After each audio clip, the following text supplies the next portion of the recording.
Hello बच्चों, class 10 carbon compounds part 2। हमने पिछले पार्ट में आयनिक कंपाउंड्स कैसे बनते हैं, क्या है, और उनका कोवलेंट कंपाउंड के बीच में क्या क्या डिफरेंस होता है। अब हम पहले उनको थोड़ा सा अलग अलग वे से पढ़ लेते हैं। पहले हम बात कर रहे हैं आयनिक कंपाउंड्स की। ठीक है, तो what are the ionic compounds? इसमें हमने कहा था there is a complete transfer of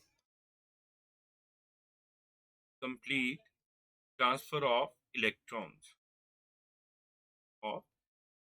जिसमें हमने आपको सोडियम क्लोर और क्लोरीन का एग्जांपल दिया था कि Na+ और Cl- which gives you NaCl। Second thing जो इसमें आ जाएगी आपके पास, वो आ जाएगी फिजिकल स्टेट। सो जितने भी आयनिक कंपाउंड होंगे वो क्रिस्टल फॉर्म में आपको मिलेंगे। किस फॉर्म में मिलेंगे? क्रिस्टल फॉर्म्स में। जैसे सबसे बड़ा एग्जांपल तो यही सोडियम क्लोराइड है, जिसको आप कॉमन सॉल्ट बोलते हैं। ठीक है, दैट इज कॉमन सॉल्ट। तो मैक्सिमम किस में मिलेंगे? आपको क्रिस्टलाइन फॉर्म में मिल जाते हैं। ठीक है, और क्रिस्टलाइन फॉर्म क्या हो जाती है? Solid. Another word, it is they are solids. ठीक है, then let's talk about the third property, that is melting point and boiling point. तो अब आपको पता है कि उनके बीच में strong electrostatic forces of attraction होती है। ठीक है, अब ये स्ट्रॉन्ग इलेक्ट्रोस्टैटिक फोर्सेस जो होती हैं वो इवन एटम में नहीं, यहाँ एक चीज और आपको याद रखनी है, they have strong inter molecular forces also। molecular forces मतलब मान लो एक कंपाउंड आपका ये बना हुआ है और दूसरा ये बना हुआ है, इन दोनों के बीच में भी strong intermolecular forces of attraction होती हैं, ऑफ अट्रैक्शन, जिसकी वजह से दे have high melting and boiling point. They have high melting and boiling point. ठीक है, नेक्स्ट प्रॉपर्टी जो इसकी हम डिस्कस करेंगे, that is for solubility। जब हम solubility की बात करेंगे तो ये solubility हम एक्वस में देखेंगे, क्योंकि एक चीज याद रखना, एक लॉ होता है लाइक डिसॉल्व्स लाइक। ठीक है, तो जो पोलर सब्सटेंसेस हैं they dissolve in polar solvents, और जो नॉन पोलर सब्सटेंसेस होते हैं they dissolve in non polar solvents. ये हम पहले भी डिस्कस कर चुके हैं, अभी आगे आने वाले लेक्चर्स में दोबारा समझाऊंगा। तो सॉल्युबिलिटी क्या होगी? बिकॉज ये आयनिक होते हैं तो they follow like dissolves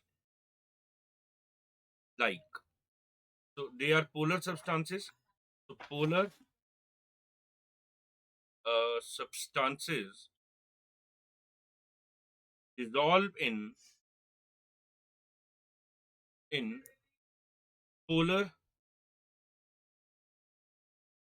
solvents. अब पोलर सॉल्वेंट क्या होता है ये याद रखना, दैट इज सबसे इंपॉर्टेंट तो है water. Water is a polar solvent, तो इसमें डिसॉल्व हो जाता है। ठीक है, नेक्स्ट इज इसमें कुछ एक्सेप्शंस भी होती हैं।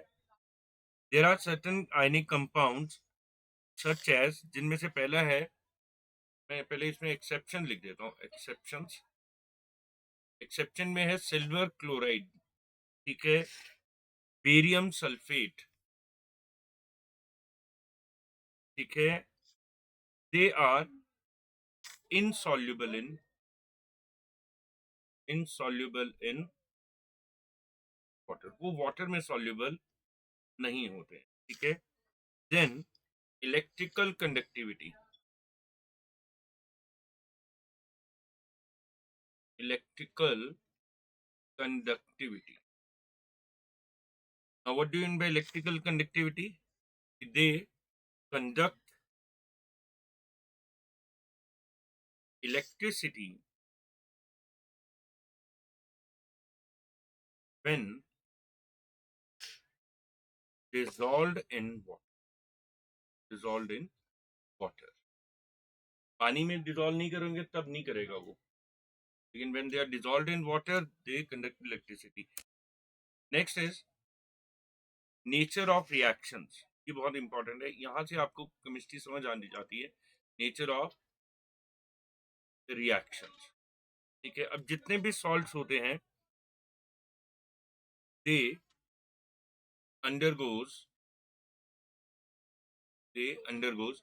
ionic reactions. They undergoes ionic reactions. और ionic reactions में कौन कौन से हैं, जैसे आपके पास double displacement reaction, double displacement reactions, displacement reactions. तो ये कौन से हैं, और भी होते हैं पर मैं अभी थोड़े उसी लेवल पे ले रहा हूँ जिस लेवल पे क्लास चल रही है. ठीक है, तो they undergoes this type of reaction. For example हमने सिल्वर नाइट्रेट लिया AgNO3 और हम इसको रिएक्ट करवा रहे हैं सोडियम क्लोराइड से, तो it will form you silver chloride in precipitation plus, अब क्या बचा वहां से नाइट्रेट और उधर से क्या बच गया सोडियम. देखो यहाँ से सिल्वर क्लोरीन के साथ चला गया तो सोडियम नाइट्रेट के साथ चला जाएगा प्लस सोडियम नाइट्रेट. क्यों? क्योंकि देखो ये पॉजिटिव है और ये नेगेटिव है, ये पॉजिटिव है ये नेगेटिव, मतलब ये केटायन है ये एनायन है, ये केटायन है ये एनायन है. तो इसके केटायन ने उसके एनायन से दोस्ती की और इसके एनायन ने उसके केटायन से दोस्ती. ठीक है, ये सारा खेल दोस्तियों का ही है, जिंदगी भी ऐसी चलती. ठीक है, अब हम बात करते हैं,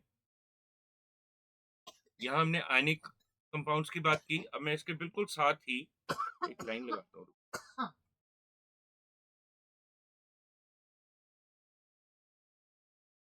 अब हम बात करते हैं कोवलेंट कंपाउंड्स. तो कोवलेंट कंपाउंड्स कैसे बनते हैं वो देखें पहले. They form by they formed by sharing of electron, sharing of electron. ठीक है, फॉर एग्जांपल ये हाइड्रोजन एक प्लस हाइड्रोजन का दूसरा लिया और इन्होंने ये बॉन्ड फॉर्मेशन. ठीक है, इसको हम कैसे शो करते हैं, H और H. अब इसको घेरा बना दो, यहाँ कभी घेरा बना दो एक इलेक्ट्रॉन का, तो यहाँ ये यूं. तो ये जो दो इलेक्ट्रॉन है, क्योंकि एक बॉन्ड बनाने को हमने पिछले पार्ट में बताया था मिनिमम 2 इलेक्ट्रॉन चाहिए होते हैं और मैक्सिमम भी, एक बॉन्ड में 2 इलेक्ट्रॉन होते हैं. तो एक इलेक्ट्रॉन एक हाइड्रोजन से आ गया, एक हाइड्रोजन एक इलेक्ट्रॉन से आ गया, 2 इलेक्ट्रॉन का बॉन्ड बन गया. अब ये जो 2 इलेक्ट्रॉन है वो इस हाइड्रोजन के भी गिने जाएंगे और ये जो 2 इलेक्ट्रॉन है वो इसके भी गिने, शेयरिंग होगी. ठीक है, सेकेंड थिंग जो है इसमें फिजिकल स्टेट.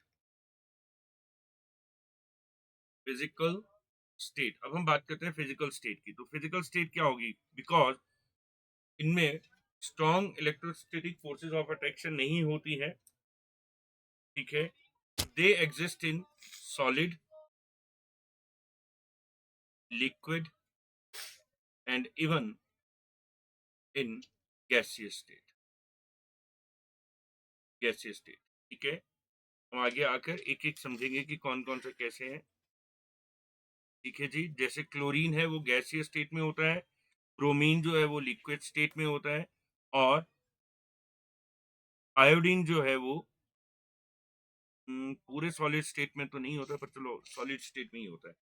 तो आप लिख सकते हैं chlorine in gaseous state, bromine in liquid state and iodine in solid form या सॉलिड स्टेट. ठीक है जी, नेक्स्ट अब हम बात करेंगे मेल्टिंग एंड बॉइलिंग पॉइंट्स की.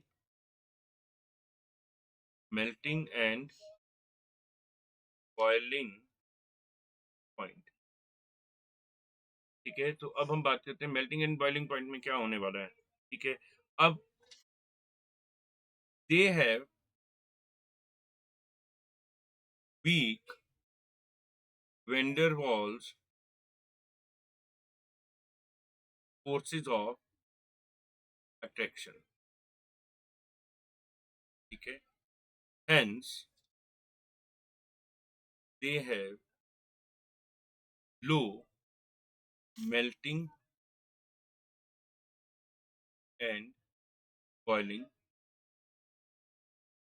ये van der Waals forces of attraction between molecules होते हैं, बिटवीन एटम नहीं होती। मैंने यहाँ पहले भी आपको बताया कि यहाँ भी बिटवीन मॉलिक्यूल के बीच में मेल्टिंग पॉइंट और बॉइलिंग पॉइंट कौन डिसाइड करते हैं, वो फोर्सेस डिफाइन करती हैं जो मॉलिक्यूल्स के बीच में एक्ट करते हैं। ठीक है, तो जो आपके पास आयनिक कंपाउंड होते हैं वहाँ वो स्ट्रांग होती है बिकॉज ऑफ इलेक्ट्रोस्टैटिक चार्ज की वजह से। लेकिन यहाँ ऐसा कोई चार्ज की फॉर्मेशन नहीं होती है, तो वहाँ वीक होती है। जैसे वैक्स क्या है, वो कोवलेंट कंपाउंड है, तो उसका मेल्टिंग पॉइंट कम है, तो जल्दी पिघल जाता है। ठीक है, नेक्स्ट इज फोर्थ सॉल्युबिलिटी। अब हम बात करेंगे सॉल्युबिलिटी की। ठीक है, तो what is the solubility? Now covalent bonds, covalent compound are generally non-polar substances. Polar substances.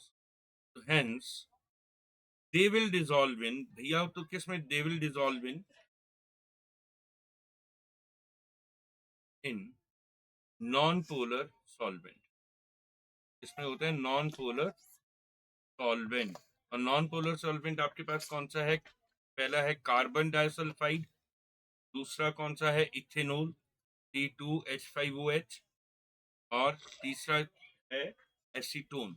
अब मैं इन तीनों में से कार्बन डाइसल्फाइड तो आपको कम यूज होगा, इन दोनों का बता सकता हूँ। इथेनॉल, पूरी इंडस्ट्री में इथेनॉल यूज होता है as a solvent. Another way में आप इसको अल्कोहल भी बोलते हो। ठीक है, गॉट इट। तो और दूसरा है एसीटोन। एसीटोन गर्ल्स बहुत ज्यादा यूज करती हैं, इसको एक और नाम से जाना जाता है नेल पॉलिश रिमूवर। इससे जाना जाता है नेल पॉलिश रिमूवर से, वो एसीटोन होता है, और वो ठंडक सा एहसास भी देता है क्योंकि it absorb the heat from your body. तो अगली बार बहुत ज्यादा गर्मी लगे तो एसीटोन डाल देना। ऐसा मत करना, मैं मजाक कर रहा हूँ, सीरियस मत ले लेना, वैसे लेते नहीं हो तुम टीचर्स की बात को सीरियस। इलेक्ट्रिकल कंडक्टिविटी, तो भैया इलेक्ट्रिकल कंडक्टिविटी, अब जब चार्ज ही नहीं है, कंडक्टिविटी के लिए चार्ज और केटाइन और एनाइंस का होना जरूरी है। यस, और जब वो है ही नहीं, चैप्टर ही खत्म हो गया। It mean they are bad conductors of electricity, they are bad conductor of electricity. ठीक है, चलिए जी, यहाँ तक बात समझ आ गई। अब types of nature of reaction, sixth है नेचर ऑफ रिएक्शंस।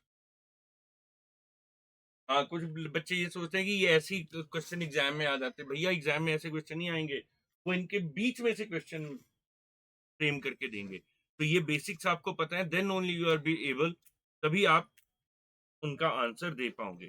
ठीक है तो अब हमें ये समझना है कि दे किस तरह के रिएक्शंस को ये प्रोसीड करते हैं। ठीक है, दे आर, इसमें आपको बस याद रखना, दे अंडरगोज मॉलिक्यूलर रिएक्शन, जो बुक्स में लिखा है वो है, the reactions are slow and never goes for completion. Complete नहीं होते हैं, क्या नहीं होते हैं? कंप्लीट नहीं होते हैं, कुछ ना कुछ तो उनका हिस्सा रह ही जाता है। ठीक है, और यहाँ आपके पास सब्स्टिट्यूशन रिएक्शन भी हो सकते हैं। मैं उसी का एक एग्जांपल दे रहा हूँ, जैसे मीथेन, आप इसको क्लोरीन से रिएक्ट करवाओगे तो it will form your CH3Cl plus HCl। तो ये रिएक्शन यहीं तक है, इससे आगे भी चलता है ये रिएक्शन, लेकिन मैंने आपको सिर्फ एग्जाम्पल के लिए बता दिया कि ये ऐसे चलता है, ठीक है। तो ये वो पार्ट था जो हमने पिछले पार्ट में पढ़ा था और उसका थोड़ा सा रिकैपिटुलेशन था, ठीक है। अब हम बात करते हैं अगले पार्ट की, ठीक है। तो अब हमारी बात, ये हमने उसका जो एबीसी थी इस चैप्टर की वो पढ़ ली है। अब हम इस चैप्टर की एबीसी से अगले पार्ट में जा रहे हैं। उसके अगले पार्ट में जाने के लिए हमारे पास सबसे पहला जो कहानी है वो देखते हैं, ठीक है जी। तो उसका बेस क्या है? कार्बन। तो सबसे पहले हमें कार्बन को ही समझ लेना चाहिए, ठीक है। कार्बन को समझ लेते हैं। तो यूजुअली हम ये बोलते हैं कि जी कार्बन एलिमेंट तो एक ही फॉर्म का होता है, नहीं। एलिमेंट्स के भी आगे फॉर्म्स होती हैं, तीन तरह की फॉर्म्स होती हैं जिसको हम बोलते हैं आइसोटोप्स, ठीक है, आइसोटोन्स। आइसोबार्स नहीं होते हैं, आइसोबार्स डिफरेंट एटम होते हैं, तो ये नहीं होता है। इसी के अंदर फिजिकल बेसिस पर हम इसमें होते हैं एलोट्रॉपिक फॉर्म्स, एलोट्रॉपिक फॉर्म्स। अब हम पढ़ रहे हैं एलोट्रॉपिक फॉर्म्स ऑफ कार्बन। इसकी एलोट्रॉपिक फॉर्म्स ऑफ कार्बन। अब हमने शब्द तो यूज कर लिया एलोट्रॉपिक, और उसका भैया मतलब क्या है वो हमें समझना पड़ेगा। So what do you mean by allotropes? So the allotrope means the existence of an element in two or more forms, in two or more forms which differ by physical properties, properties only, but not by chemical properties. उनकी जो chemical properties होंगी वो same होंगी भैया, वो नहीं change होंगी। फिर एक चीज याद रखो, केमिकल प्रॉपर्टीज किसी भी एलिमेंट की डिपेंड करती है उसकी इंटरनल कॉम्पोजिशन पे। तो अगर उसकी इंटरनल कॉम्पोजिशन ही चेंज होगी फिर तो एलिमेंट ही चेंज हो गया। यस और नो? ठीक है, ठीक है। एलोट्रॉपिक फॉर्म में पहला जो है कार्बन का वो है diamond, oh my God. Second है ग्रेफाइट, और थर्ड है फुलरीन्स, जो भी लेटेस्ट ही पता चला, ठीक है। अब इसमें आपको पता होना चाहिए कि डायमंड क्या होता है। सबसे पहले डायमंड, सबको पता है डायमंड क्या होता है, एक्रेंस, ठीक है। Diamond occurs naturally in nature. ऐसे नहीं है डायमंड को बनाया जाता है, नेचर पे ही होता है। वैसे कोयले की खदानों में कहते हैं जल्दी ज्यादा मिलता है ये, क्योंकि diamond is at a very high temperature and at a very high pressure, ठीक है, उससे ये बनता है, ठीक है। उसके बाद जो डायमंड देखने में शुरू में वैसा नहीं होता जैसे आपको दिख, उसके बाद उसकी कटिंग होती है, उसकी फिनिशिंग होती है, तब एक डिफरेंट फॉर्म में आपके पास दिखता है डायमंड, ठीक है जी। नाउ अब हम बात करते हैं इसके स्ट्रक्चर की जो इंपॉर्टेंट है। Structure of diamond. Now when we talk about the structure of diamond, तब क्या हुआ? अब उसने क्या किया, एक कार्बन यहां था, फिर एक कार्बन यहां हुआ, फिर एक कार्बन यहां, एक कार्बन यहां, और एक कार्बन यहां। तो आपने देखा एक कार्बन चार कार्बन से जुड़ा हुआ है, तो इतना मतलब ये टेट्राहेड्रली जुड़ा हुआ है, टेट्राहेड्रली कनेक्टेड।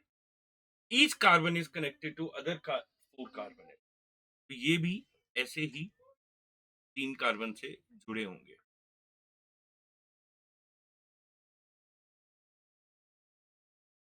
ठीक है जी। ये बन गया। अब जो मेन कार्बन जिसको हम कंसीडर कर रहे हैं उसके हिसाब से सोचते हैं, तो ये जो एंगल होगा, क्योंकि इसमें एंगल्स की बहुत इंपॉर्टेंस होती है, ये होता है 109 डिग्री 28 मिनट्स, आपको याद रखना है। Angle between carbon carbon bond in diamond is 109 degree and 28 minutes.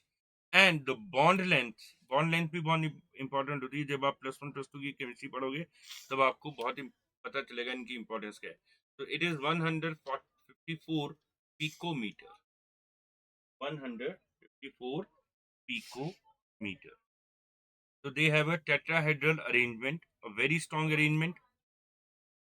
ठीक है. High density. It has a very high density. So अर्थ पे पाया जाने वाला it is the hardest substance. Hardest substance found on अर्थ. हमने अर्थ पे क्यों बोला? क्योंकि यूनिवर्स में तो अभी हम अपनी अर्थ से बाहर नहीं जा सके हैं. तो हमें पता ही नहीं कि अर्थ और कितनी तरह के एलिमेंट्स, कितनी तरह के कंपाउंड बाहर हैं. जैसे हमें ये नहीं पता कि हम अकेले ही इंसान है, एलियंस भी हो सकते हैं.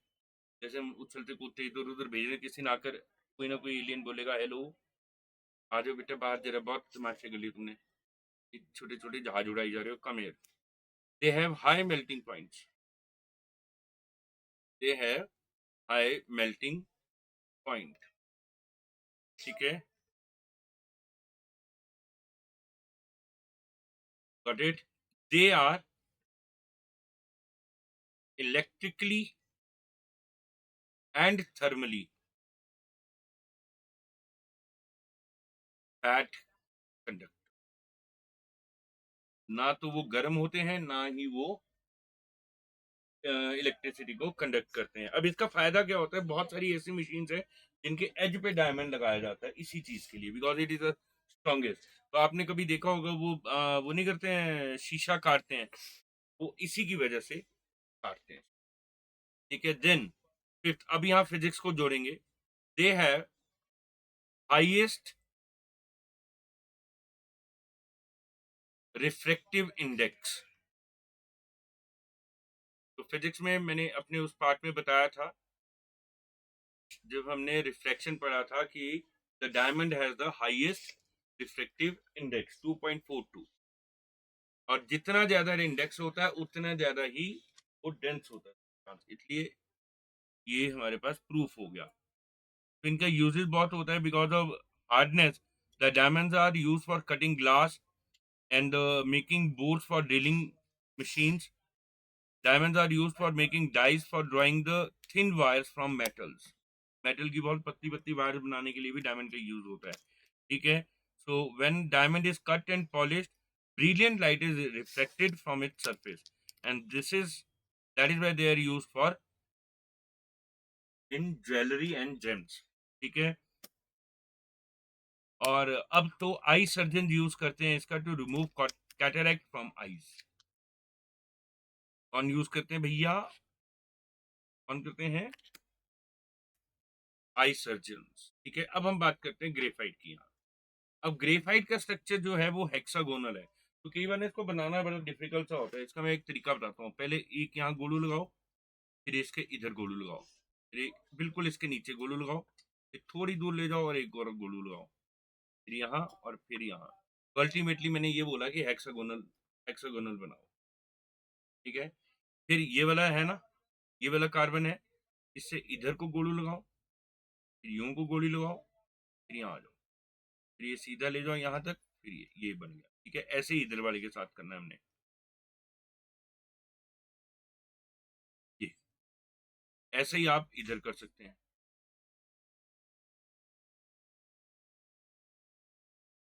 ये अब ऐसे ही बिल्कुल इससे नीचे एक और बनाओ हेक्सागोनल.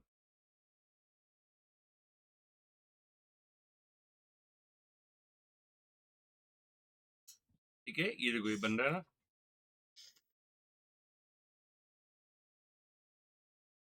बन जा. और ये बोला बन गया साथी कोई गया. ये बन गया आपके पास ग्रेफाइट का स्ट्रक्चर. तो ये these are basically the layers. These are basically the layers. और हर कार्बन का एक दूसरे के ऊपर, मतलब ये एक लेयर है, उसके ऊपर नीचे दूसरी लेयर है, और they are slippery on each other. They are slippery on each other.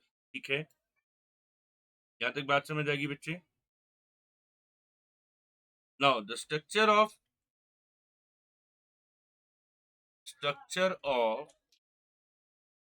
Graphite is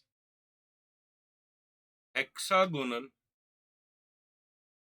layer structure, hexagonal ring layer structure, rings बन रहे हैं, ठीक है। और इनके बीच में जो डिस्टेंस होता है एक लेयर और दूसरी लेयर के बीच में, दैट इज 340 पिकोमीटर का, और each carbon is attached to two other carbon, got it? Each carbon is attached to two other carbon, basically benzene rings की तरह है। मैं इसमें बोलना नहीं चाह रहा था, पर चलो। नेक्स्ट इज दे है, अब उनकी प्रॉपर्टी समझ लेते हैं ग्रेफाइट की। First, low density, they have low density because they have a wide, as they है भैया बहुत वाइड स्पेस है दोनों लेयर के बीच, wide space between two consecutive layers,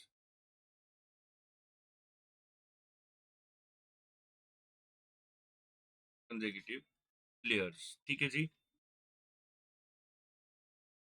और नेक्स्ट क्या है?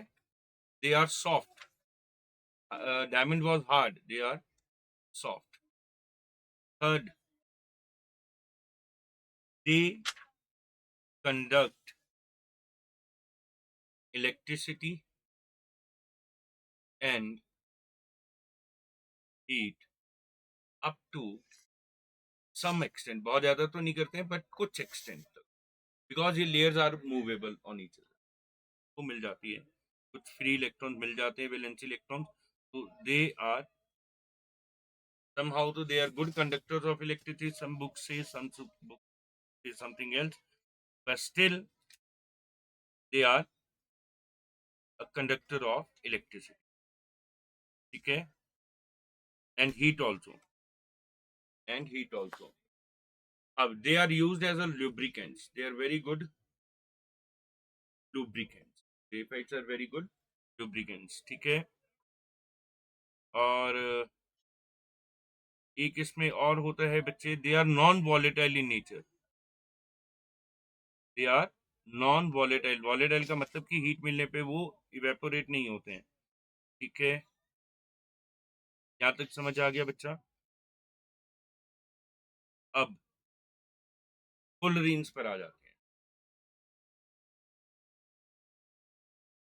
फुलरीन्स क्या थे? फुलरीन्स थे ये, बकस्मिथ थे हमारे एक साइंटिस्ट, उन्होंने इसका खोज की थी। तो उन्होंने कहा था कि there is another allotropic of carbon which is in the form of football, जिसमें near about 60 to 150 carbon atoms होते हैं एक मॉलिक्यूल, ठीक है। तो यूं ऐसे कुछ करके थे वो, बॉल का जैसे ऊपर पैचेस नहीं बने होते हैं जैसे, उस तरीके से,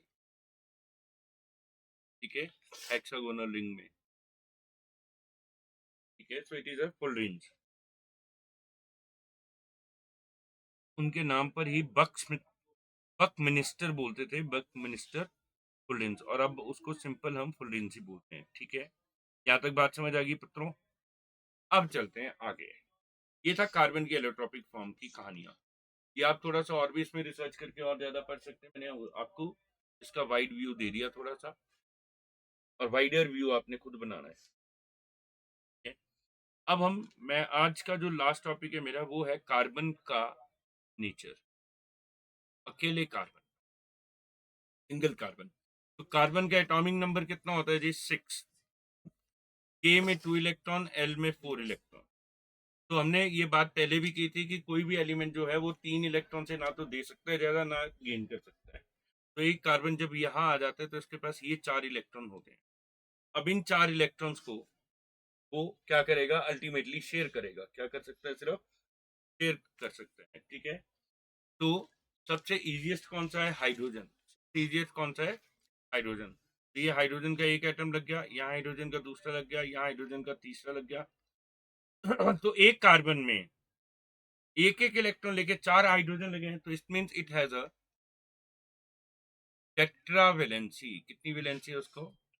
टेट्रावेलेंसी। तो इसका simplest compound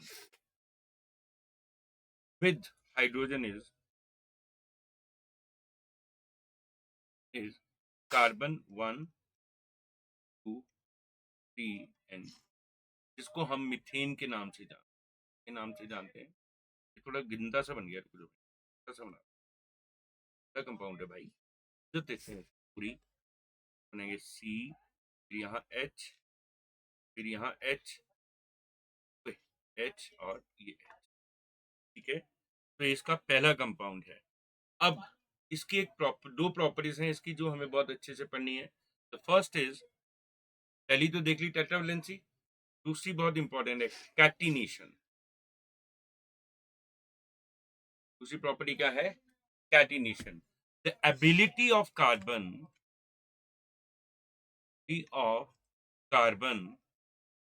to form long chains by making